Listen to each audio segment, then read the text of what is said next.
Hi everyone, and welcome back to Heavenly Glow. Today's topic is one that really resonates with me, and it's comparison.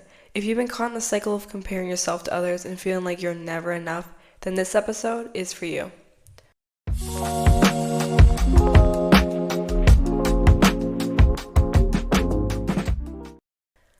If you're anything like me, you probably notice every little thing about yourself and pick it apart.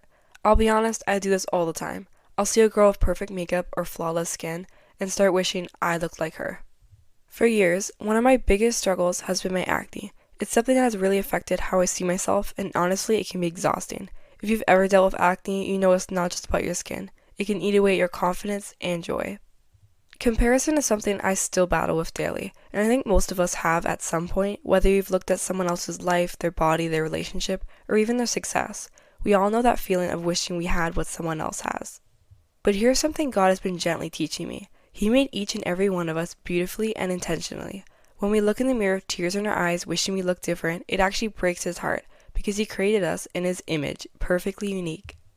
So the Bible reminds us in 1 Samuel chapter 16 verse 7, the Lord does not look at the things people look at. People look at the outward appearance, but the Lord looks at the heart. At the end of the day, it doesn't matter how your skin looks, your weight, or the clothes you're wearing. Although it matters to the world, it doesn't matter to God.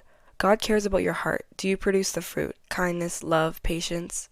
Another verse that I really love is in Song of Songs in chapter 4 verse 7, which says, "You are altogether beautiful, my darling. There is no flaw in you." So for some context on that verse, the groom is actually saying that to the bride, but I saw it as another way where it's such a beautiful reflection of how God sees us, not through our flaws or insecurities, but through His deep love and forgiveness.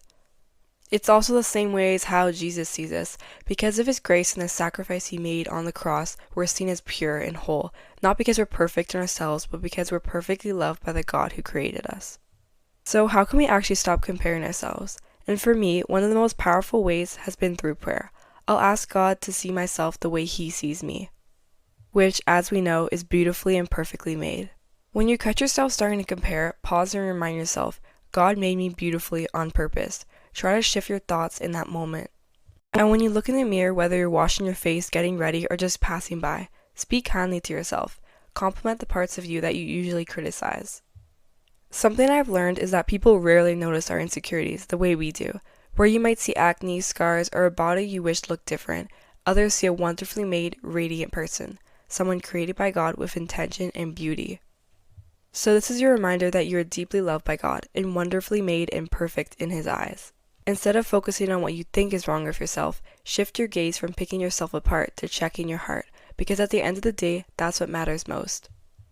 You can be the most beautiful person in the world on the outside, but it's your heart and your words that reflect your true beauty.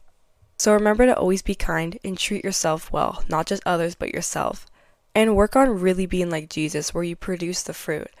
Thank you so much for listening to Heavenly Glow. I hope today's episode spoke to your heart and reminded you just how beautifully made God made you.